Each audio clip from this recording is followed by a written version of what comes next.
لنډه کیسه پټه مینه. د تل په څېر د ونې په ډډه څه ولیکل او بیا همدې ونې ته تکیه شو. بره یې د اسمان خواته وکتل او د ونې په ډډه 2 جوړه مرغۍ ناستې وې. په شونډو یې ناهیلې مسکا راغله او سترګې یې له اوښکو ډکې شوې. په دردېدلې اواز یې دا زمزمه وکړه: پیدا دې کړو یو ځای دې نه کړو، خالق خدایه ما ته مرګ راکړي چې ځمه. له زمزمې سره سم مرغۍ والوتې او له خاښ نه یوه ژېړه پاڼه د ده په څنګ پرېوته. پاڼې ته یې وکتل او بې اختیاره په ژړا شو. ځان ته یې وویل: پاڅون خانه، ستا د ژوند پاڼه هم ژېړه شوي او یو ورځ به راپرېوځي. د ماښام تیاره هم راخوره شوې وه.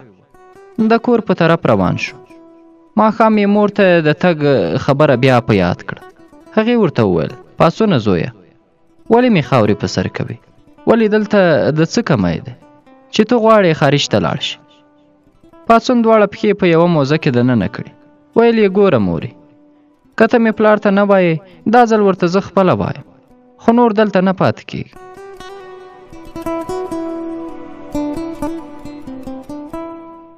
سهار له خوبه ناوخته پاڅېده. په خپل ځای کې له هماغسې پروت و چې د خندا غږ یې تر غوږو شو. چې د کړکۍ پرده یې لرې کړه، ګوري چې وړانګه راغلې. له ببو سره په کوټه کې ناسته ده او چای څکي. سور ټکری او سرې جامې یې اغوستې وي. له سپینو مړوندونو یې ساعت تاو کړی و. نرۍ پستو شونډو ته یې تیت سور رنګ ورکړی و. د خرمایي ویښتانو یو تار یې په سپین مخ ټالۍ وهلې. له خندا سره به یې په غمبرو کې جوړه کندې جوړې دي. پاڅون لاس تر زنې کېناست او د وړانګې ښایست ته یې کتل. د خدای د دغه قدرتونو تماشه یې کوله او د وړانګې په سترګو کې ټکری یې له سره پرېوت او تر ډېره یې غاړه کې پروت و. پاڅون کړکۍ بنده کړه او پرده یې کش کړه او ویې ویل: زه نو ولې ورته ګورم؟ زما خو نه خوښېږي. هسې هم هغې پسې رښتې راځي او زه هم خارج ته له خیره ځم. له دې به هلته ډېرې ښایسته نجونې ووینم. له دې سره یې خپل موبایل راواخیست او پرده یې بیرته کاش کړه. له ځان سره یې وویل: یو څو عکسونه به یې واخلم. اورېدلې مې دي چې خلک خارج کې خپل دښمن پسې هم خفه کېږي. په پټه یې ترې بې حساب عکسونه واخیستل. بالاخره میاشت وروسته ببو او پلار یې په دې راضي شول چې پاڅون دې خارج ته لاړ شي. تګ ته یې څو ورځې پاته وې. د چنار لاندې خپل ملګري اجمل سره ناست و. اجمل وویل: ګوره پاڅونه، داسې په پټه باید لاړ نه شي. هر څه دې باید خپل پلار ته ووایې. پاڅون د اوښکو ډکې سترګې ور واړولې او ورته یې وویل: څه درته ووایم؟ دا ورته ووایه چې زوی مو په سرطان اخته دی او ډاکټرانو هم ځواب ورکړی. اجمل وویل: ګوره، هغوی مشران دي، یوه لاره به پیدا کړي.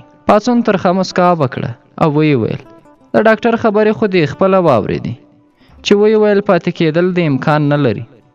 اجمل ورته وویل: ښه چې مور او پلار ته دې دا خبره نشي کولی، نو وړانګې ته خو ووایه چې مینه ورسره لري. دا د زړه خبره زړه کې مه ساته. ژوند لنډ دی، باور پرې نشته. پاڅون یې خبرې ور پرې کړې او ویې ویل: همدا خو مشکل ده که نه چې ژوند لنډ دی او بیا زما خو بیخي لنډ دی. څنګه ورته ووایم چې د یو څو ورځو میلمه در سره مینه لري؟ څنګه د هغې په ژوند قمار ووهم؟ څنګه یې ژوند خراب کړم؟ اجمل په خپله خبره پښیمانه شو. د پاڅون په مټ یې لاس کېښود او ورته ویې ویل: خدای به خیر کړي، هر څه به سم شي. پاڅون په داسې حال کې چې له سترګو یې د بېوسۍ اوښکې روانې وې پاڅېده او ویې ویل چې زه مړ شم، هر څه به سم شي، او د کور په طرف روان شو. سبا سهار یې پرواز و. ببو یې بیک تیار کېښود چې وړانګه هم را دننه شوه. ببو ورته وویل: لورې راځه، د پاڅون بیک کې ورته سامان کېږده. هغه تللی له ملګرو نه خدای پاماني راخلي. وړانګې د شیانو په ټولولو بوخته شو. هر څه یې ورته منظم کړل. ببو وویل: وړانګې لورې ته یې د کتابونه هم وګوره چې کوم یو خو به له ځان سره نه وړي. وړانګه په خندا شو او ویې ویل: کاکا ښځې وبه یې ګورو، خو هغه لندن ته روان دی، هلته ورته دا کتابونه په درد نه خوري. د کتابونو په منځ کې یې سترګې په یوه کتابچې ولګېدې چې پرې لیکلې وه: د خاطراتو کتابچه. وړانګې کتابچه خلاصه کړله. د کتابچې په لومړۍ پاڼه کې لیکلي ول: پټه مینه لاندې لیکلي ول څومره سخته ده چې له چا سره مینه ولري. هره ورځ یې ګوري خو د زړه خبره ورته نشي کولی. له هغې سره بې حده مینه لرم. نه پوهېږم له کومه وخته مې ورسره مینه پیدا شوي. آن تر دې چې له ځانه هم راته ډېره ګرانه ده. بېوسي هم حد لري. داسې د څوک خدای بېوسه نه کوي لکه زما. نه ورته حال ویلی شم نه یې هېرولی شم او نه مې په بل پیرزو شي. نه ورته حال ویلی شم نه یې هېرولی شم او نه مې په بل پیرزو شي. اوف خدایه. کتابچه یې بنده کړه. د کالیو د پاسه یې ورته په بیک کې کېښوده. بیک یې بند کړ خو بیا یې اندېښنه شوه چې پاڅون به له چا سره مینه لري. بیک یې خلاص کړو. کتابچه یې د پلو لاندې کړه. له ببو یې اجازه واخیسته او د خپل کور په طرف روانه شوه. د کتابچې په لوستلو یې پیل وکړ او تر نیمایي یې لوستې وه. د هرې پاڼې مخې د اوښکو خاپونه ول خو تر اوسه یې د جنوی نوم نه و یاد کړی. د کتابچې له نیمایي اخوا یې لیکلي ول خدایه دې نړۍ کې ستا مرضي خو په هغې نړۍ کې به وړانګه زما وي.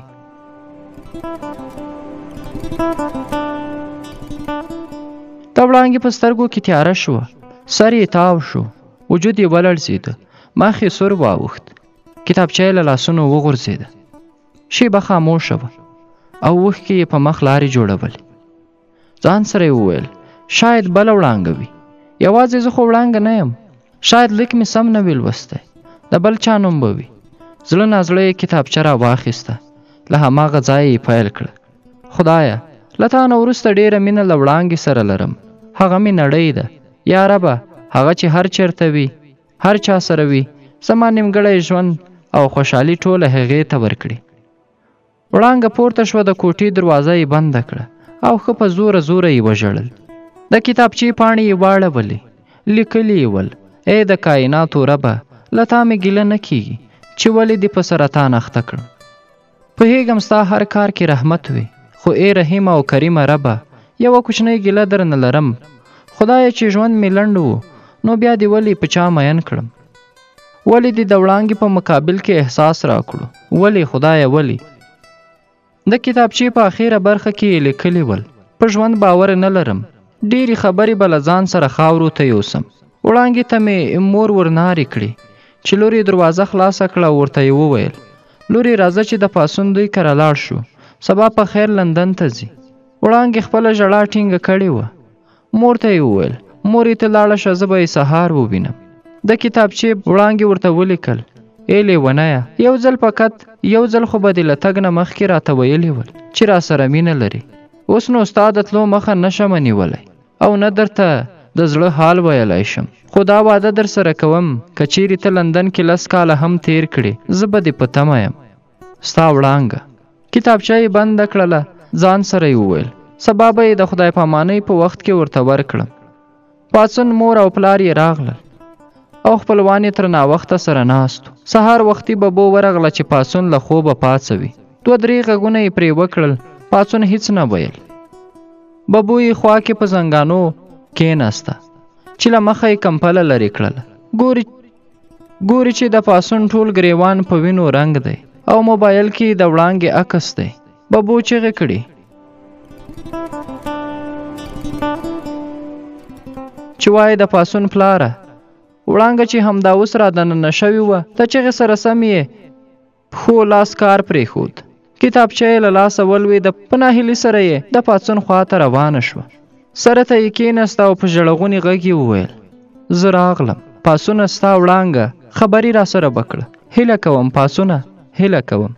چې لږ وروسته د امبولانس شور ماشور شو. ډاکټرانو د پاڅون خوا ته رامنډه کړه. چې لاس یې راجګ کړ ویې ویل بخښنه غواړم ناوخته شوی دی. پاڅون خپل ژوند له لاسه ورکړ. وړانګې په چیغو چیغو د کتابچې خوا ته منډې کړې. کتابچه یې راجګه کړه. په زړه پورې یې کلکه ونیوه. ساه یې لنډه لنډه کېده چې یو ناڅاپه را وغورځېده. ډاکټر په منډه سره راغلو چې د وړانګې نفس یې وکوت. په خواشینۍ سره یې خپل سر ټیټ ونیو او وړانګې هم خپل ژوند له لاسه ورکړی و. د کیسې پای.